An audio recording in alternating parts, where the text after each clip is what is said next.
يسر لي أمري واحلل عقدة من لساني يفقهوا قولي رب زدني علما وارزقنا فهما رب ارحمهما كما ربياني صغيرا. محترم ذمہ داران شمس انگلش اسکول، اساتذہ اور میرے عزیز طلبہ،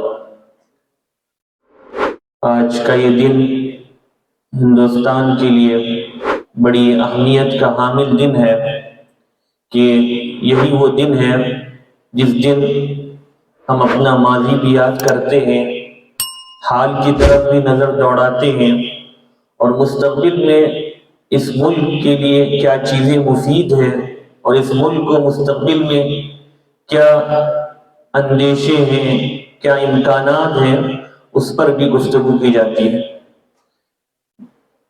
عزیز طلبہ، میں اپنے ان نونہالوں سے مخاطب ہو کر آج کی اس دن کی مناسبت سے چند باتیں عرض کروں گا. دیکھیے، سب سے پہلی بات تو یہ ہے کہ سوال یہ ہے کہ مسلمانوں نے اس ملک کو کیا دیا.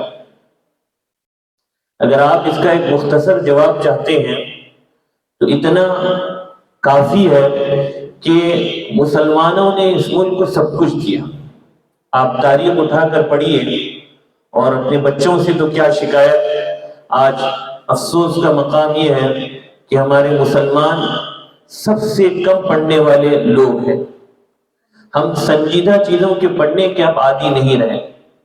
ہم بہت بڑا وقت یا تو انٹرنیٹ پر یا فضول چیزوں کو دیکھنے اور سننے میں اپنا وقت صرف کرتے ہیں، لیکن جس ذمہ داری کے ساتھ اللہ نے ہم کو بھیجا تھا اس ذمہ داری کو ادا کرنے کے لیے ہمیں ایسی چیزوں کو پڑھنا بہت ضروری ہے جس سے ہمیں ہمارا ماضی معلوم ہو. بہت شاندار، تابناک اور روشن ہمارا ماضی تھا. مسلمان اس ملک میں آنے سے پہلے یہاں تہذیب، تمدن، کلچر نام کی کوئی چیز نہیں تھی. مسلمانوں نے آنے کے بعد اس ملک کو سب کچھ دیا. تہذیب و تمدن سے روشناس کیا، ثقافت و کلچر سے ان کو ہمکنار کیا، تہذیب سکھلائی، علم سے روشناس کرایا، یہاں تک کہ کھانے پینے کی چیزوں سے بھی ان کو واقف کرایا. اور جس طرح سے شاندار مسلمانوں نے یہاں حکومت کی، تاریخ گواہ ہے کہ مسلم دور حکومت میں جو تقریباً 700 سے 800 سال تک پھیلا ہوا ہے، کوئی فساد مذہب کی بنیاد پر نہیں ہوا. لڑائیاں ہوئی تو سیاست کی بنیاد پر تھی. وہ جنگ تھی بادشاہ کی بادشاہ کی تھی.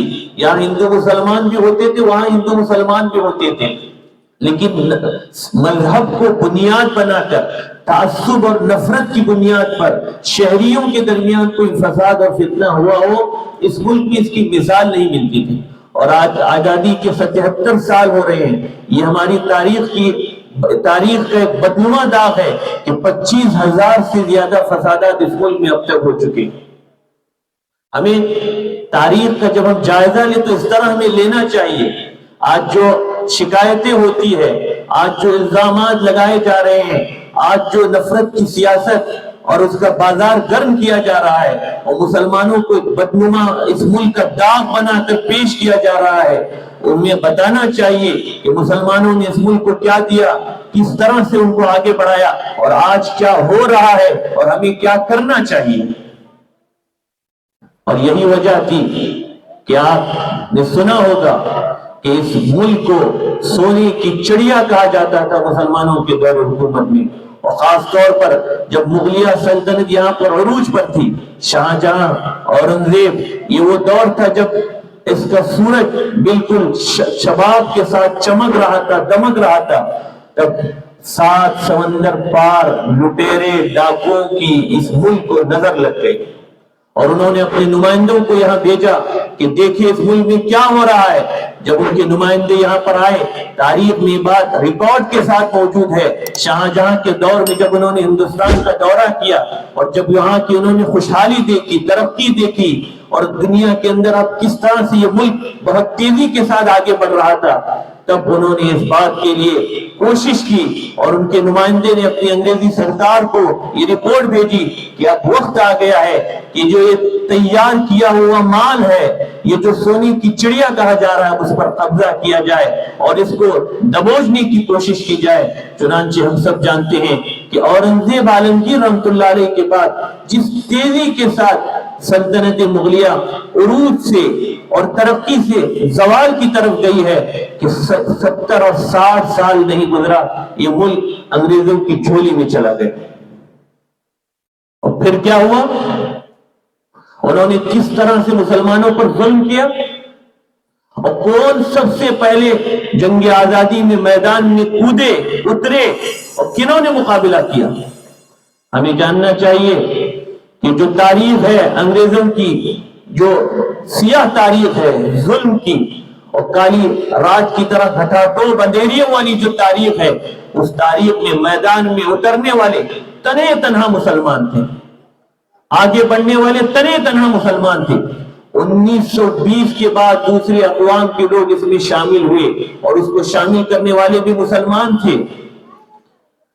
سب سے بڑا نام، جنہوں نے بہت سے نام ہیں لیکن اس میں بہت ہی مشہور نام سلطان ٹیپو کا تھا۔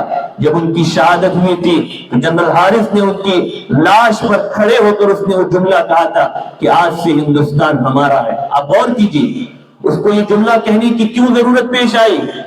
اس نے آن ریکارڈ تاریخ میں اپنی شہادت درج کرا دی کہ ہم کو خطرہ تھا تو اسی سلطان ٹیپو سے تھا، یہ چلا گیا، اب ہمیں کسی سے کوئی خطرہ نہیں۔